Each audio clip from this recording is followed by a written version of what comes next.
back again to our Capgemini stage. Before we continue, let me share a fact with you. Everyone is convinced that services are the revenue stream of the future, but most of the companies struggle with making it real. Why do I tell you that? In the next presentation, Connected Intelligent Value Beyond the Product, Michael Tenschert from Capgemini will shed some light on how to create an ecosystem of intelligent services that bring real value to the end users and why most companies failed on this way. So, Michael?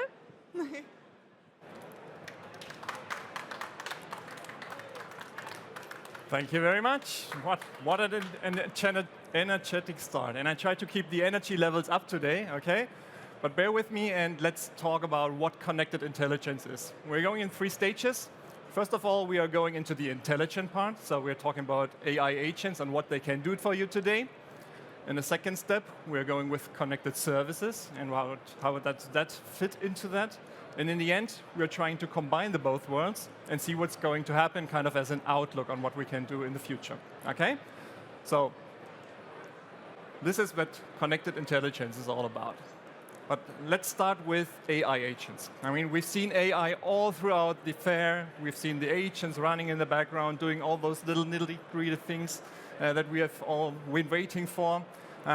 Let's come to a common understanding on what AI agents really are. So bear with me for a very simplified and slight introduction into what they are. When we look at the 3 key players, the big guys, they are all kind of telling the same story, which is good from one perspective. So we're talking about a piece of software still. The piece of software is going with generative AI, so actually it's based on data where it is acting. And the cool thing is that it's self-determining. It gets a level of autonomy, and it can act on the goals that you define. So you set the goals, and the little helpers in the background come and try to help that and fulfill your goals, okay? How do they do that? Most of the agents consist of 3 different components. Obviously, there are more behind that, but those are the major ones.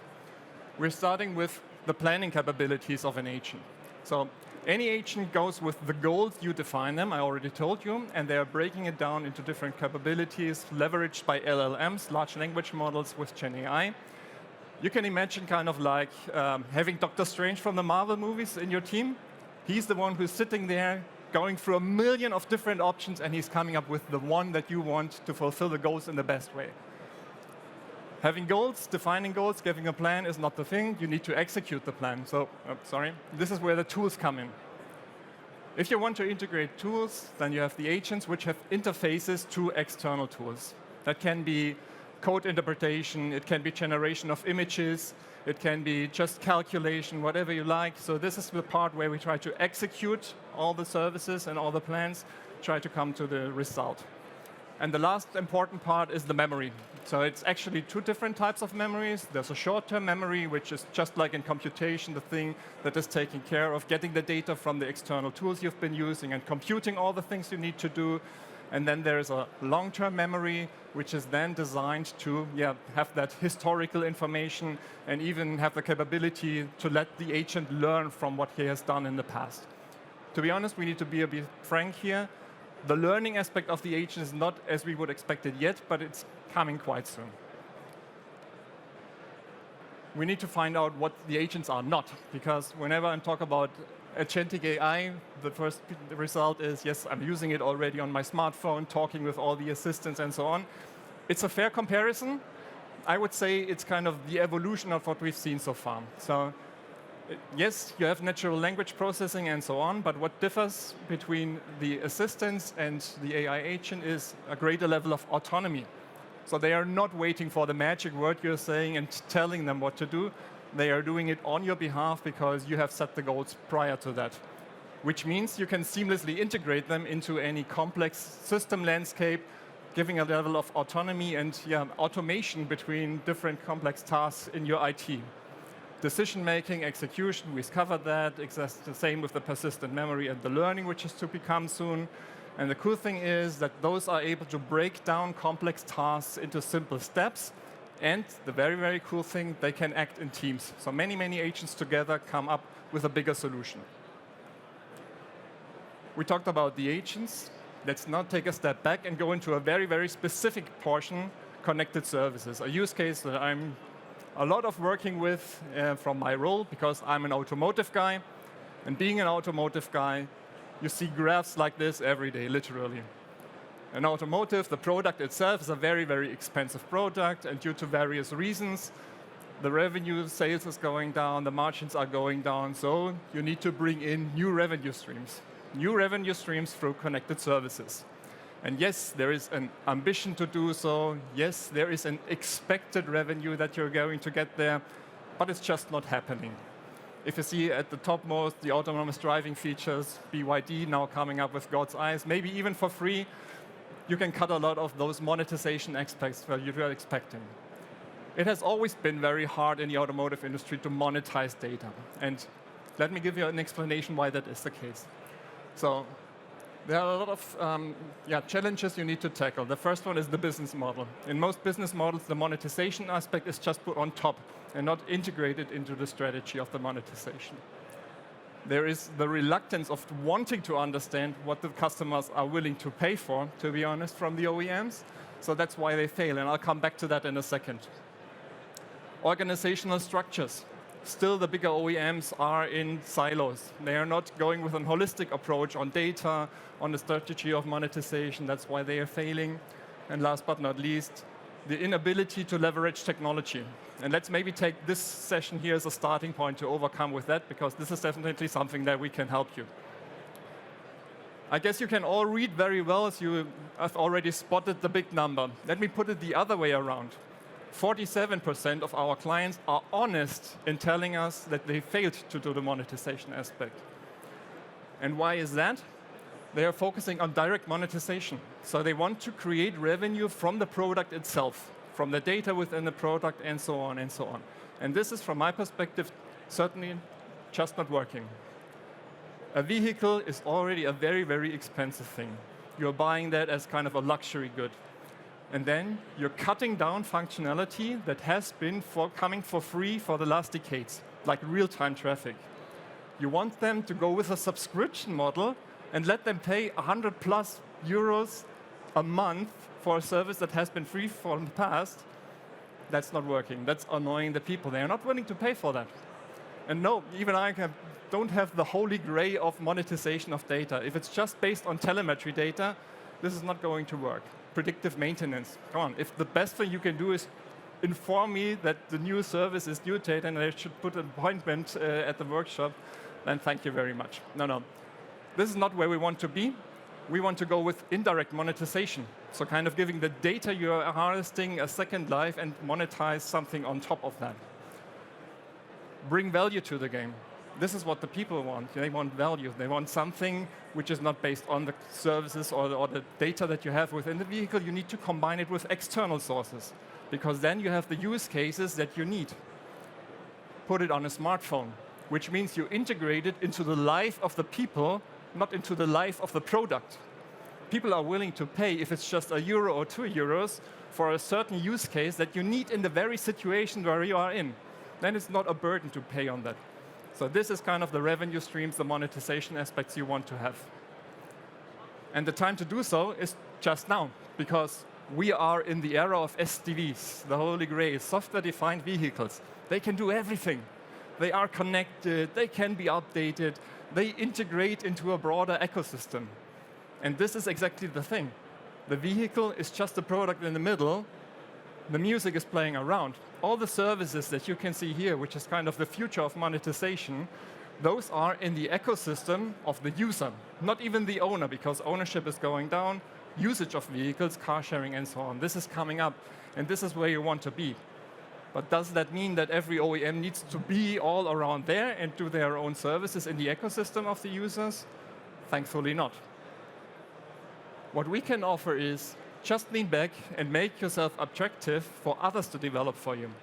Okay? So you as an OEM, you're providing the services, you're providing the data, you're going with an enabling platform that makes it attractive for third party, for external developers to come to your product and develop against the products. We have interfaces defined that come with the vehicle functionality and data. If you need data to develop against, then you get fake data or anonymized data. So this is how you can, as a developer, integrate your development platform directly against the vehicle. And the cool thing is, Virtualization, we just saw it in the last session. We can virtualize at the moment, right? So we are going with more and more advanced technology. Virtualization of a vehicle domain or the full vehicle itself. That means you don't have to have access to the hardware. You can develop against a virtual vehicle, and that makes it easy to do so, even up to, in complex environments, simulate a complete fleet. That sounds like a lot of effort, and of course, that service does not come for free. But the good thing is, usually from our experience, when we are looking at our client's landscape, 60 to 70% of the services that we need to fulfill those things are already there. Okay? We can build on top of something existing. You don't have to start from scratch. The thing is just, let me switch sides again, they are looking like that. We talked about the siloed organizations within the OEMs. This is exactly the picture. The services that they have, they are fragmented, they are siloed, there's a lot of overlap, different technologies, different architectures behind that. What you want to achieve is, let's look on the left side, this one. A nice, cleaned up picture, getting rid of the redundancy, having a composable architecture, which means microservices that are reusable, that you can build upon. This is where the scalability comes in, and this is also where you can save a lot of money, because this is then optimized. Now the moment we've all been waiting for. How does that both things come together? Hope you are as excited as I am. Shall we start into it? Here we go. Boom. Guess what? We are using agents already. We are using them, for instance, in modernization. So what you can see here is our Gen suite. We are going with a lot of agents in the background to, with Gen Insights, for instance, get an assessment on the existing landscape and trying to come up with a modernization plan. If we go to the middle, Gen Revive, we are losing a lot of agents in here to execute the modernization itself. So we're going from what it is, from a legacy landscape to the modern cleanup landscape, and not only with code translation, but really with a complex architecture, with the data cleanup process behind. So a highly automized way to gain efficiencies in the modernization approach. And last but not least, with Chain Maintain, we keep this thing fresh. So you have used all the services, and then it just updates in the background automatically all the services to the latest version to keep it clean. This is the show-off slide. Yes, of course, we know the reference architecture, and we have built this on AWS in this case. So what you can see on the left side is the connected vehicle. We have the fleet-wise interpretation of the AWS that we have built this thing upon. So this is where we are already live. What we are talking about now is the agentic AI layer. So here's where the agents come directly in the middle of the data and the event streaming. And this is where the new cool things, all the magic is going to happen in the future. It does not have to be AWS. Obviously, we as a tech player, we can choose the weapon that you like and which suits best to your cases. It can be any hyperscaler. We are working with standard solutions. We're working with open source. So we can really decide and depict on what is the best agent for the best use case and integrate everything. And very proud that just 2 weeks ago, we announced our new cooperation with NVIDIA. So we are together developing more agentic AI services and business cases for you, highly integrated, so expect more to come. Let's have a closer look into 2 more examples on what the AI agents might bring in the future on connected intelligence. Cleaning up is not only on technology, but you want to have your service landscape clean up in the future. So why not investing in a funnel management system? We're starting on the left side where you have dashboards, which are also, of course, with AI, that helps you to define in natural language the ideas you have to put into connected services. Then the agents run around and check what do you already have in your existing landscape, where are the gaps, where do I need new services, and how do I slice them down. Then they're even helping you to make the decision. They are preparing that for the stakeholder meetings to bring it in. As soon as it is decided, they are going in the backlog. They are filling your backlog. They are creating the user stories. They are creating the test cases, the acceptance criteria, etc. And in the end, as soon as you start the development, they are even going in your old services and kind of enhancing the API that is already there to integrate the new services. Second thing, we're talking about monetization. This is an example of an external application, and The end user goes with an external app that kind of tells you where is the cheapest or the next closest charging station. To do that, he needs information from your vehicle, which is the location of the vehicle, the charging capabilities of the vehicle, and the agents in the background, they are helping in all that process landscape. Okay, so someone wants to have the charging spots, then the agent runs around and sees, did you give the consent? Do I know you already? He gives you in the consent management database. Other agents are running around then, as soon as everything is settled, going to drag the data, anonymize the data that you need, pushing the data to the service partner. The service partner itself is then providing the service and getting the money from the end client. And the next second agent is putting it in a database. And at the end of the month, the financial controller clicks on the button just to trigger the next agent, which is going to send the bills. Yeah, not so much manual work in between. And of course, there's also a master agent taking care in the background if some of those process steps stop, to integrate and call a real human being to kind of trigger the process again. These were 2 examples. You can imagine a lot of more examples, and it's really up to your fantasy and your, let's say, how do we want to integrate those little new helpers into our daily business, into our system landscape? You might want to go with the Scout, for example. That's the one who crawls the internet. He provides actually new ideas on, hey, what might be the next new cool service I should invest in, or coming up with potential partners you might want to address. We have the manager, we've seen him already. He orchestrates, he aligns between the different kind of agents. He interacts in case that there is something wrong. You might want to have the entrepreneur. You have a lot of connected services, someone needs to monitor them and come up with ideas on how to monetize them best. What are the services that are running well? What kind of services might you want to push in a freemium model? How does the price strategy increase or decrease the level that services are used? The messenger, someone that gives transparency to all the stakeholders. He addresses them in their language, in their preferred format, on a different level of details, however you like them. My very favorite, the watchdog. The fraud detection and prevention agent that provides comprehensive insights. So he's kind of the one standing in front of the disco, not letting the ones with the wrong shoes in. That's kind of the security layer you need within your agent system. The gatekeeper, someone who takes care of the need-to-know principle within the automotive industry. You want anonymized data, you get anonymized data. You need fake data. What kind of data do you need? He's getting the real portions, the perfect packages to be sending over, and so on, and so on, and so on. So your imagination is the limit, and now I know I am the only one between you and triggering your ideas and coming up over here to start integrating your agents into the thing. So let me quickly conclude. I want you to embrace the change. It's evident. Those things are here. They are already very capable of doing things, and they are helping you. Invest in a clean core. It's always easier to start with something cleaned up and getting rid of the legacy, then improve over time. Let's start with very simple agents. Try to feel, does it feel right for you? We can scale from there. It helps you to stay competitive, so definitely try to do it. It's just efficiency, it's quality, it's everything you need and everything you ever wanted in your landscape, so do those things. Focus on value. That's my most important one, because always coming from the client, always thinking about why do I do that, that is a very important thing. And yeah, last but not least, there are no limits. So it's up to you to do those things. It's up to you to define the use cases where you want those things to be happening.